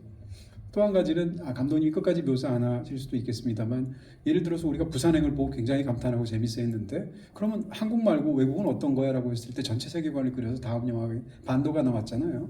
그런 식으로 지금 현재 상황은 한국에서는 지금 정무수석이 다 주무르는 것처럼 이야기가 나오지만 미국도 있고 또 다 있지 않겠습니까? 그러니까 그러면 외국 상황은 어떻게 되는 거야까지 안 들은 얘기가 너무 많은 거예요. 광고를 조금 드리자면은 지금 뭐 저희가 무슨 약속 대련하는 거 아니고요. 저도 그냥 궁금해서 막 던지는 거예요. 저도 사실 이 세계관이 좀 다른 이야기가 좀 궁금하기도 해요. 그래가지고 제가 최근에 이제 어떤 작은 출판사하고 장르 소설을 쓰는 작가님들한테 이렇게 지옥을 주제로 한 단편들을 자유롭게 쓰시는 작업을 하고 있어요. 제가 하는 건 아니지만 작가님들이 마음대로 쓰시는 거죠. 엔솔로지죠, 엔솔로지. 그거를 책이 아마 곧 나올 거예요. 예. 그래서 저도 되게 기대를 하고 있어요. 다른 작가님들은 이 지옥의 세계관을 가지고 해서 얼마 전에 작가님들을 이렇게 모시고 제가 생각하고 있는 지옥의 세계관, 꼭 알아야 할 점, 뭐 이런 것에 대해서 얘기를 좀 드렸는데 작가님들이 좀 재미있게 생각하시는 것 같아가지고. 네. 지옥 전문가가 되셨군요. 그렇죠. 제가 만든 세계니까 막 내가 강의를 하고 있는 거예요. 부활이란 뭐 어떻게 되고 어떻게 부활할 수 있고 막 이런 3대 의장 정도 되시는 거죠. 그래가지고 근데 그 얘기를 들으셔서 어떤 결과물이 나올지 저 개인적으로 지금 너무 궁금하고 그런 게 좀 더 많이 나왔으면 좋겠다는 생각을 하고 있어요. 그 단편집에서 어떤 이제 스파크가 일어나서 그쵸. 거기서부터 뭐 발전될 수. 그러면은 더 좋죠. 네. 기생수도 그레이를 그렇게 하신 거였고요. 기생수도 그래서는 사실은 원작이 제가 팬이로서 접근을 한 반대로. 거죠. 네. 네. 뭐 지옥 더 레드 이런 작품이 나올 수도 있는 거죠. 그게 소원이죠 사실은. 네. 네, 소원인데 잘 될지 모르겠습니다. 네. 그 이어서 그러면 조금 전에 말씀하셨던 그 질문도 한 번 더 드리고 싶습니다. 이 영화의 이제 엔딩까지 보고 나면 아니 가만히 있어봐. 그렇다면 만약에 재현이 그때 아기가 죽어서 쉽게 얘기하면 우리가 1편까지 보고 나서 부모가 자식에 대한 그런 어떤 헌신의 마음으로 심지어는 시연을 받지 않았는데 둘이 대신 자녀를 고지를 받지 않았는데 죽어갔다 이렇게 우리가 알고 있지 않습니까? 2편 마지막에서도 민혜진이 그런 이야기를 해주고 근데 마지막 그 초강력한 그 장면까지 보고 나면 원래 아이는 죽었다고 볼 수 있고요. 그 상황에서 아이가 부활했다고 보면 그 아이는 어떻게 보면 극 중에 등장하는 최초의 부활자가 되면 그렇게 얘기하면 부모의 사랑이 위대한 건 사실이지만 부모가 아이를 살린 건 아닐 수도 있지 않습니까? 근데 이런 것을 보면 애초에 그 설정에 관한 질문을 추가적으로 하나 더 드리게 되는데 또 비슷한 게 뭐가 있냐면 극 중에서 예언을 이제 천사가 하기도 하고요 고지를 통해서 또 하나는 이제 시즌 2가 되면 아까 말씀드린 대로 박정자가 한단 말이에요. 근데 박정자가 한 대로 봉황하니까 진짜로 봉황 보고 죽잖아요. 코끼리 그림 했는데 코끼리 그림이 나왔는데 본인이 예언을 들었다는 사실을 기억해서 그 위기를 벗어나지 않습니까?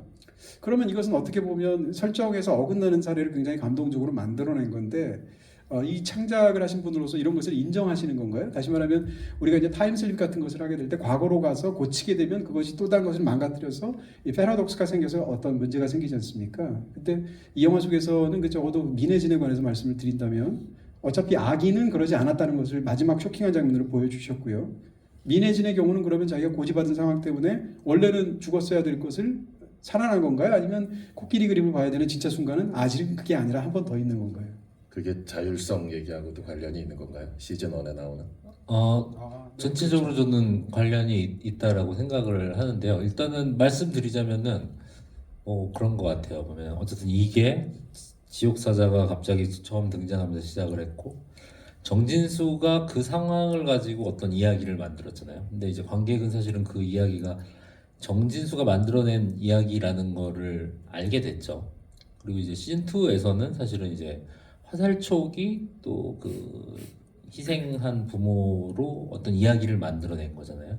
그러니까 이제 최계석 작가 표현으로는 이 지옥이라는 작품은 사실은 이야기에 대한 작품이라고 생각을 해요. 어떻게 보면은 어떤 무언가를 이야기로 만들어내서 이해하는 인간의 습성 같은 거죠, 사실은. 그러니까 그게 어떻게 보면은 자율성과도 관련이 있는 것 같아요. 근데 예를 들면 뭐 라이프 오브 파이 같은 영화를 보면은 사실은 두 가지 이야기. 호랑이 얘기가 있고 뭐 다른 얘기가 있잖아요. 네. 어느 게 이야기가 더 낫냐라는 건데 사실은 마지막에 부활자는 시연에서 살아남은 거나 사실은 그 부활한 거나 사실은 거의 결과론적으로는 사실 똑같은데 그러니까 영화에서는 이런 거다라고 보여줬죠. 근데 어떤 시즌 1만 하더라도 어떤 이야기로 인식을 한 거죠.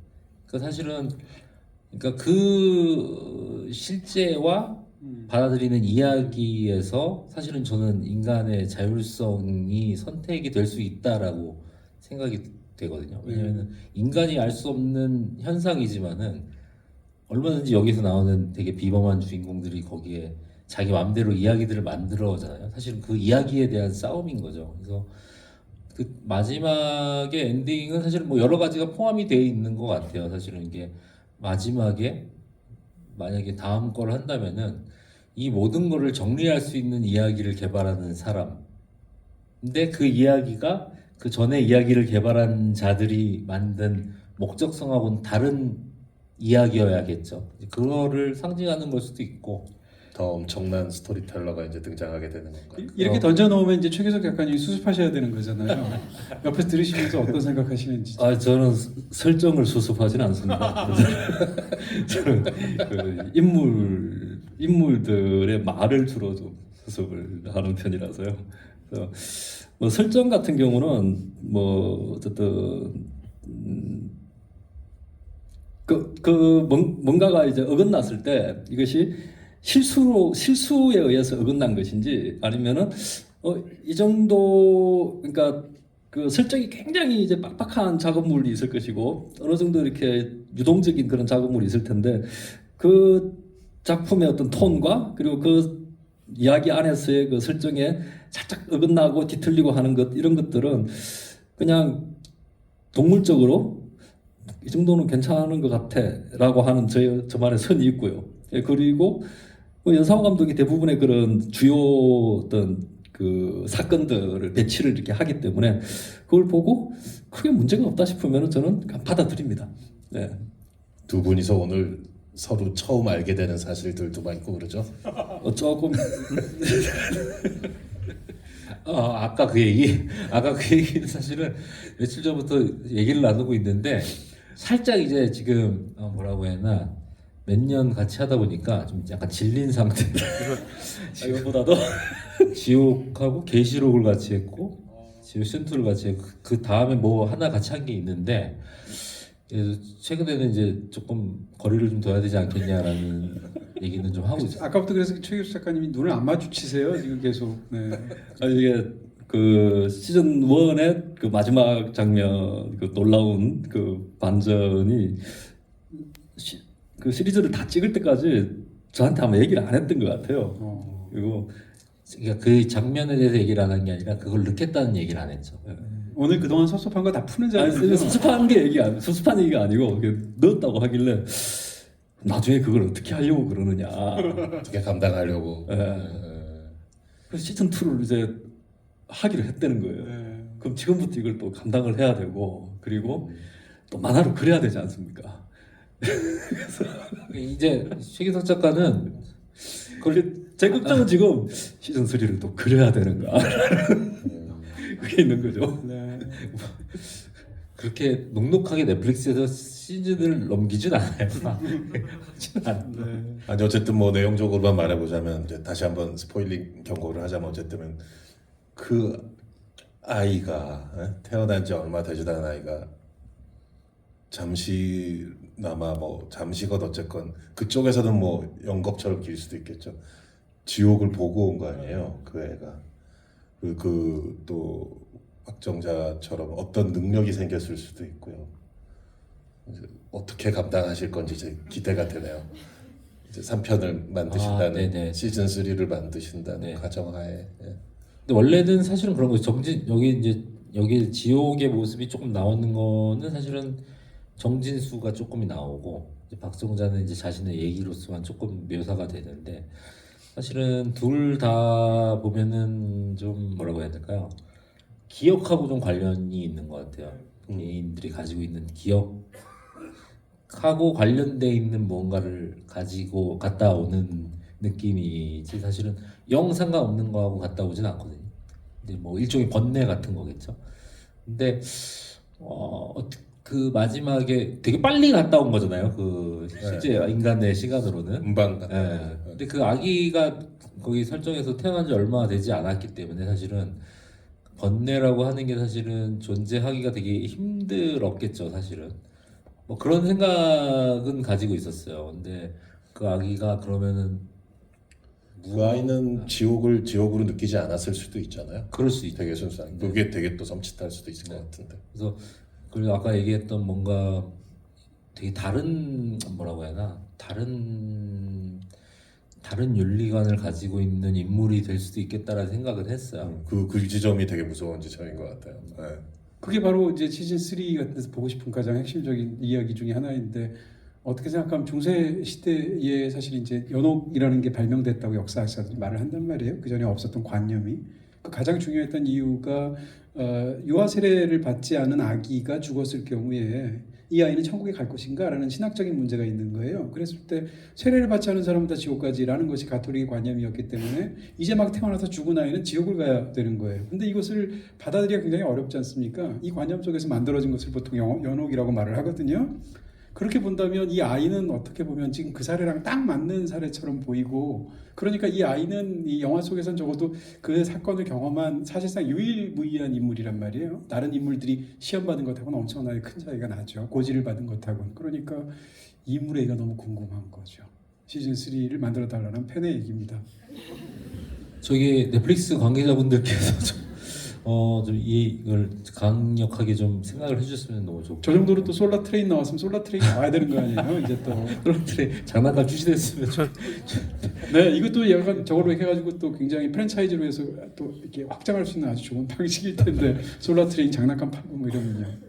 근데 솔직히 얘기하면은 이 지옥이라는 작품이 이제 저 작업하는 사람이 더 재미있는 작품인 것 같아요. 이게 저희 특히 이렇게 작품을 놓고 얘기를 하면 할수록 많은 얘기들이 오가는 그런 뭐라고 하냐 틀? 제가 옛날 시즌 1 때는 놀이터라고 표현을 했는데 어떤 놀이터 가면은 어떤 데는 이제 뭐 그냥 노는 게 너무 조악한 게 있는데 여기는 이제 뭔가 이렇게 모래밭만 있어서 거기서는 온갖 놀이를 할 수 있는 그런 밭이라고 해야 되나? 약간 그런 느낌이 있어요. 그래서 최기석 작가랑도 그냥 이 세계관을 가지고 이 얘기 저 얘기 하면은 조금 그냥 뭔가 작품을 위해서가 아니라 그냥 되게 여러 가지 얘기들을 하게 되는 거죠. 그냥 거기서 그 세계관에서 그냥 좀 노는 느낌 같은 게 있죠. 사실은 더 많은 이야기를 제가 더 여쭤보고 싶은데 시간이 지금 뭐 한계가 있는 것 같고요. 지금부터는 여러분께 간단히 질문할 시간을 드리도록 하겠습니다. 마이크가 준비된 것 같고요. 질문은 본인의 감상보다는 궁금하신 거 위주로 한 가지씩만 이렇게 해주시면 감사하겠습니다. 혹시 질문하실 분 계신가요? 잘 안 보여서. 네, 여기 계신 분 할까요? 네. 네, 안녕하세요. 재밌게 잘 봤고요. 그 6화에서 부활자 두 명이 만났을 때 카메라가 약간 이렇게 고정돼서 찍는 구도였잖아요. 그 어떤 기법인지는 잘 모르는데 그게 무슨 의도가 있는 건지 그거랑 그 부활자 두 명이 정진수는 엄마에 대한 그 트라우마가 있고 박정자는 또 모성의 상징으로 나오고 그런 것도 약간 대조적인 것도 의도가 있는 건지 궁금합니다. 그 둘이 얘기하는 씬이 되게 엄청난 뭐 카메라 기법보다는 조금 느낌이 좀 달랐으면 좋겠다라는 생각이 있었고 그 느낌을 이제 너무 막 특이하지 않으면서 뭔가 자연스러우면서 조금 뭐가 있을까 하다가 제가 뭐 이렇게 틱톡 영상 같은 걸 보면은 이렇게 그냥 찍은 영상을 이렇게 어디 하나를 지정을 해서 이렇게 고정을 하는 그런 영상들을 좀 봤어요. 봐가지고 이제 그거를 이제 사용을 한 거죠. 사실 어떻게 보면은 그냥 약간 핸드헬드로 찍고 이제 CG에서 좀 이렇게 어디 하나를 좀 이 인물의 얼굴이나 뭐 눈빛 같은 거에 이제 고정을 하는 건데 이제 그 너무 이제 고정하면 진짜 틱톡 영상 같아지니까 이제 그거를 조금만 해서 그 둘에만 좀 이렇게 좀 둘의 이제 감정 같은 거에 좀 집중이 됐으면 좋겠다라는 그런 마음을 했던 것 같고요. 그리고 박정자는 이제 모성이라는 것보다 사실은 어떤 뭔가 의지가 더 중요한 것 같아요. 사실은 뭐 정진수의 철학은 그런 거잖아요. 이제 공포가 인간을 죄에서 해방시켜준다. 이제 공포심의 유용함을 되게 이제 부르짖었던 인물인 거고 이제 박정자는 사실은 되게 보면은 뭐라고 해야 처음부터 등장 처음부터 이제 자신의 아이에게 돈이라도 마련을 해주기 위해서 사실은 어떤 의지가 되게 강하게 있죠. 사실은 자기가 지킬 수 없는 존재들을 위해서 이제 자기의 시연을 중개한다든가 하고 그 이후에도 시즌2 같은 경우도 뭐 닿을 수 없는 뭐 그리움 이런 거를 표현을 하는데 사실은 저는 박정자가 그 아이들이 너무 보고 싶지만은 아이들을 못 오게 해주세요라고 하는 그 상황이 그냥 박정자의 지옥이라고 생각을 하는데 어떻게 보면은 정진수와 박정자는 되게 어떤 정체성이 확실히 있고 뭔가 지키고 싶고 뭔가 의지하고 싶은 게 확실히 있는 존재고 사실은 정진수가 공포의 힘을 역설을 하는 건 사실은 그게 좀 결여되어 있는 게 아닌가라는 생각을 했던 것 같아요. 그래서 저는 박정자가 닿을 수 없는 것에 엔딩에 닿잖아요. 네. 은율이랑 만나면서 닿게 되는데 사실 그 닿는 순간이 사실은 이제 박정자가 완전히 이제 박정자의 지옥에서 이제 벗어난 순간 뭐 그런 생각을 하면서 했던 것 같아요. 네, 또 질문하실 분 계신가요? 네, 하시겠습니까? 네, 네, 네, 네. 마이크 갑니다. 이번에 그 시즌 2에서 그 문소리 배우가 살짝 이질적인 느낌이었습니다. 그 전작에서 그 기생수에서 이정현이 그 일반 경찰 높으신 분과 살짝 이질적인 면이 있었는데 그때 감독님이 인터뷰에서 그러시기를 남편의 이런 고통으로 약간 가면을 쓴 느낌으로 약간 하셨다고 하셨거든요. 이번에 문소리 약간 높으신 분들과 약간 등산복을 입고 약간 텀블러 들고 다니까 뭔가 약간 조금 이질적인 느낌인데 그것도 약간 그렇게 디렉팅 하신 건지 그리고 양익준 배우 얘기가 상당히 짧게 끝났습니다. 그 지키고 싶었던 딸이 사망했으니까 아마 그랬던 것 같긴 한데 그 시즌 3가 만약에 나온다면 솔직히 대박 나겠지만은 혹시 그러면 양익준의 배우의 이야기는 더 이상 안 나오는 건지 좀 궁금합니다. 그 양익준 진경훈의 이야기는 사실은 저는 뭐랄까요 물론 저는 사실은 이 진경훈과 진희정의 엔딩이 사실은 되게 마음에 들었었거든요. 왜냐면은 물론 이제 시즌 1과 시즌 2가 상당한 시간이 있고 진희정의 어떤 광적인 그런 순간들 있잖아요. 사실 그 순간의 근원은 사실은 그 엄마에 대한 그리움과 죄책감이었는데 이제 진희정의 마지막에 사실은 그게 되게 좋았어요. 사실은 그 진경훈과 진희정의 시즌 1에서부터의 이야기는 사실은 이 이상 완전하게 엔딩이 날 수는 없겠다라는 생각을 했고요. 예. 그리고 이수경이라고 하는 인물은 일단은 대사들이 되게 이수경이 한 대사들이 다 좀 뭐라고 해야 하나 어려운 대사들인 것 같아요. 이게 예를 들면 되게 평범한 일상의 뭐 일상 대사가 아니잖아요. 사실은 관념적인 거를 설명하는 대사인데 저는 이제 이수경이라고 하는 인물이 저는 재밌게 생각한 거는 되게 보통 약간 악역이라고 해야 되나요? 빌런 같은 느낌의 사람들은 되게 이기적인 사람이 많잖아요. 자기의 이익을 위해서 뭔가를 하는 사람이 많은데 이수경은 사실은 전혀 이기적이지가 않거든요. 오히려 그냥 되게 이타적이죠. 사실은 이 시스템을 잘 유지하기 위한. 근데 저는 사실은 이수경은 그냥 시스템이라고 하는 존재를 인간으로 의인화시키면은 이수경 같이 되겠다라는 생각을 했던 것 같아요. 이제 그것을 사실은 이제 문소리 선배가 등산복이나 이런 것도 저는 그렇게 이해했어요. 이제 산을 좋아한다라고 이제 표현을 하는데 이제 산이라고 하는 거는 사실은 이렇게 큰 변화가 없지 않습니까? 산이라고 하면 물론 이제 봄, 여름, 가을, 겨울 바뀌긴 하지만 위치가 뭐 변한다든가 그러진 않잖아요. 근데 그게 어떻게 보면은 이수경이 산을 좋아하는 이유도 시스템을 의인화한 인물이면은 좋아할 것 같아요. 산을. 자, 바다보다는 산인 것 같아요. 바다는 좀 뭔가 변덕스럽잖아요, 사실은. 근데 이제 그런 거를 좀 생각을 하면서 했던 것 같아요. 네, 질문을 또 하실까요? 네, 여기 앞에 하실까요? 네.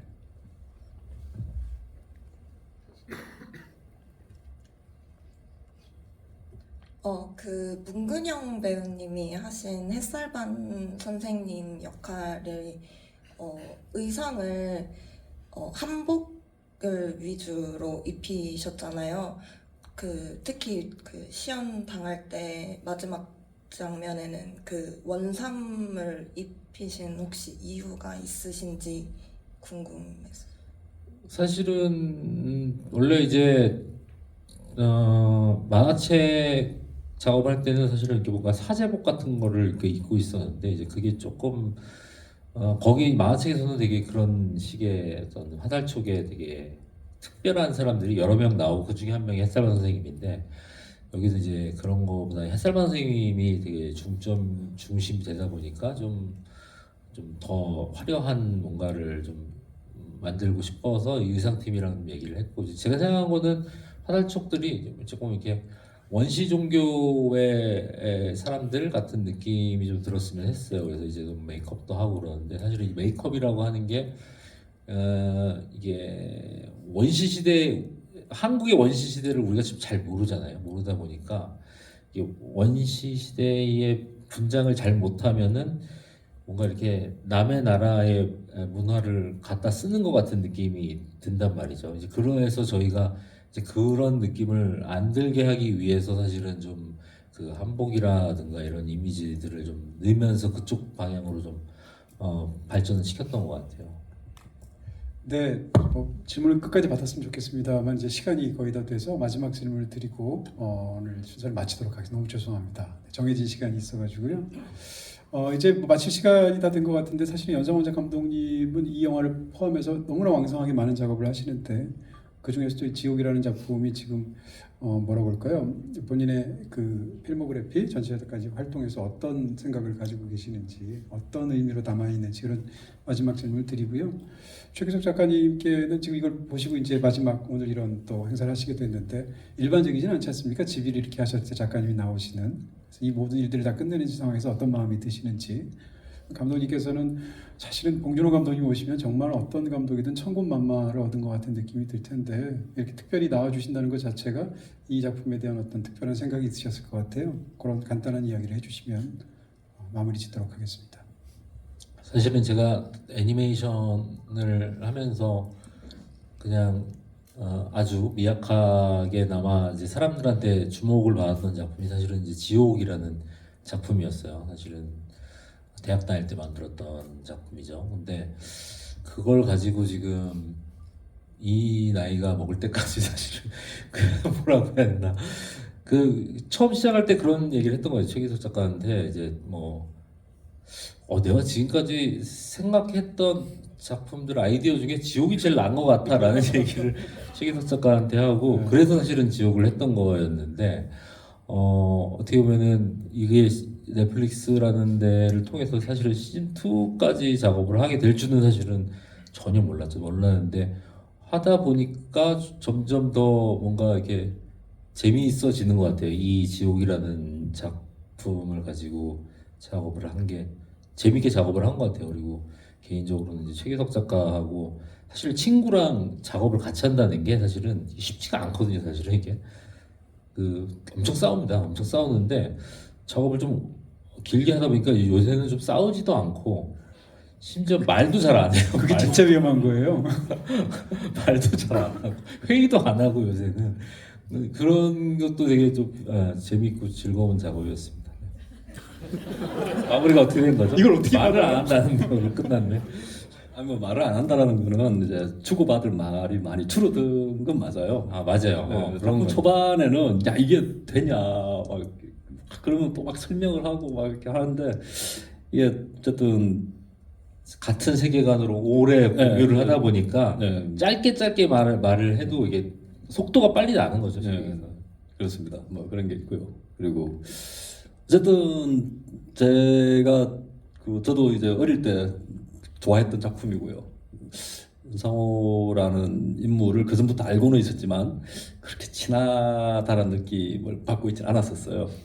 근데 이제 지옥이라는 단편 애니메이션을 보고 그제서야 이제 이 훌륭한 작가구나. 그래서 그때부터 좀 급격하게 친해진 면이 있어요. 그걸 보고 그리고 이제 자주 만나서 이제 연상호 감독의 뭐라고 해야 되나 아까 얘기했던 그런 엄청난 그 창작 에너지 그리고 그 속도 이런 것들에 놀라워하면서 그때 당시에 제가 주변인들한테 연상호 감독 칭찬을 엄청 많이 했던 것 같아요. 칭찬 막 하면은 처음에는 좀 들어주다가 그런 친구가 있어 막 훌륭한 친구네 막 재능이 많은가 보구나 이러다가 어느 순간부터 왜 걔 칭찬을 그렇게 하냐 하면서 저한테 막 뭐라 그러는 거예요. 그러니까 별게 지금 결과물이 별로 없는데 단편 뭐 2개 뭐 이렇게 하고 결과물이 별로 없는데 너무 그러니까 아직 이렇게 뭔가 보여주지 않은 작가를 너무 이렇게 띄우는 거 아니냐라는 의미의 그 비난 같은 거였는데 그래서 저는 그때부터 좀 무서웠어요. 연상호 감독이 대가가 안 되면 어떡하지? 나 이렇게까지 이렇게 침을 튀겨가면서 칭찬을 했는데 이렇게 훌륭한 사람이 안 되면 어떡하지? 초기 적감에서 하셨군요. 네, 근데 뭐 어쨌든 잘 됐어요. 요거에 꼭 말씀드려야 될 것 같은데 제가 돼지왕이라는 작품을 하기 직전이었는데 너무 힘든 거예요. 이게 뭐가 조금이라도 돈이 있어야 사실은 이제 작업을 하는데 이제 돈도 없고 하니까 그리고 이제 빛을 못 보다 보니 이제 포기해야겠다는 생각에 이제 사로잡혀서 이제 최기석 작가인데 나는 이제 지금까지 했는데 이게 빛을 못 보는 걸로 봐서는 재능이 없는 것 같으니 포기해야겠다라는 얘기를 했었거든요. 근데 갑자기 야 포기하면 안 된다 그러면서 나보고 야 노숙자로 죽으나 대가로 죽으나 똑같아 죽는 거는 어차피 계속해 그러더라고. 지금 보니까 대가가 안 되면 어떡하지라는 그 불안감 때문에 사람을 본인이 한 그냥 말 그런 얘기를 그냥 무책임하게 던졌던 거였거든요. 그래서 저는 그 얘기에 되게 용기를 얻어가지고 했었는데 그런 사정이 있었군요. 이런 자리에서 이제 다 이렇게 되는 거예요. 뭔가 예술을 얻고 우정이 망가진 자리 같은 느낌이. 그래서 부담감을 그렇게 느꼈던 거구나. 뭐 어쨌든 뭐 이를 이제 이 작업을 같이 하면서 이제 뭐 어쨌든 그 전까지는 사실 이렇게 친구가 그냥 잘 나가는 영화 감독이 됐다, 기쁘다, 뭐 이 정도였다면은 이제 이걸 같이 하면서 친구의 삶을 이제 조금 이렇게 지켜볼 수 있는 기회들이 조금씩 있었죠. 뭐 촬영장도 가보고 이렇게 하면서 뭐 그 만화를 하면서 사실 그 이런 막 많은 사람들이 하나의 그 작업을 위해서 이렇게 막 노력하고 하는 게 이런 걸 볼 일이 없어요. 책상에 앉아서 거의 뭐 1년 내도록 1년에 한 10명 정도를 만나면서 살게 되는데 그 한 작업을 막 100명, 200명 되는 사람들이 이렇게 막 하고 그리고 마케팅 또 뭐 OTT 이 수많은 사람들이 엮여 있는 거 이런 걸 보면서 정말 뭐라고 해야 되나 정말 에너지가 넘치는 세상을 이렇게 견눈질 하고 있는 그런 느낌이에요. 지금 다시 이제 저는 책상으로 돌아가야죠. 네, 뭐 지금 두 분이 엄청난 티키타카를 막 보여주셨지만은 어찌됐건 뭐 제 입장에서 참 부럽습니다. 이런 창작의 동반자, 콤비, 창작의 버디라고 해야 될까? 이렇게 오랜 시간 같이 작업하시는 게 되게 부럽고요. 뭐 지금 지옥 제가 이렇게 만화책을 손에 계속 만지작거리고 있지만 만화 팬으로서 또 연상호 감독님 영화 팬으로서 이 지옥이란 작품을 되게 좋아합니다. 인간이 느끼는 공포나 나약함을 되게 적나라하게 다루고 있어서 또 거기서 벗어나려는 발버둥도 또 다루고 있고요. 그래서 제가 영화를 만드는 또 스토리를 만드는 이유도 비슷한 그런 면이 있거든요. 그래서 되게 공감하고 좋아하는 작품입니다. 그래서 오늘 저는 즐거웠습니다. 자, 마치도록 하겠습니다. 마지막 인사말 감독님 해주시고요. 간단히 마치도록 하겠습니다. 네, 이렇게 여기까지 와주시는 분들 너무 감사드리고요. 네, 지옥 시즌 2 보셨어도 주변에 좋은 얘기 많이 해주셨으면 좋겠습니다. 만화도 좀 많이 책이 나왔는데 웹툰도 있고 뭐 돈 벌 건 많은데 뭐 이게 막 뜨겁진 않네요. 근데 하여튼 많이 관심 가져주시고 많이 관심 가져주시면 또 시즌 3로 할 수 있으니까 많이 관심 가져주시죠. 감사합니다. 네. 마치겠습니다. 감사합니다.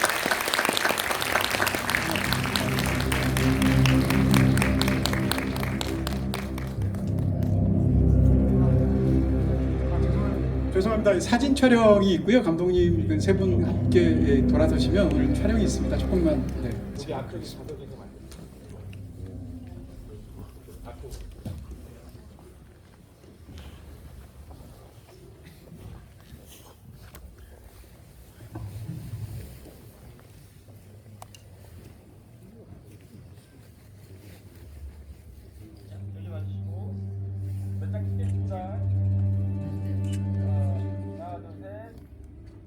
여러 장 찍겠습니다. 하나, 둘, 셋. 파이팅 한번 할까요? 파이팅. 시럽 파이팅.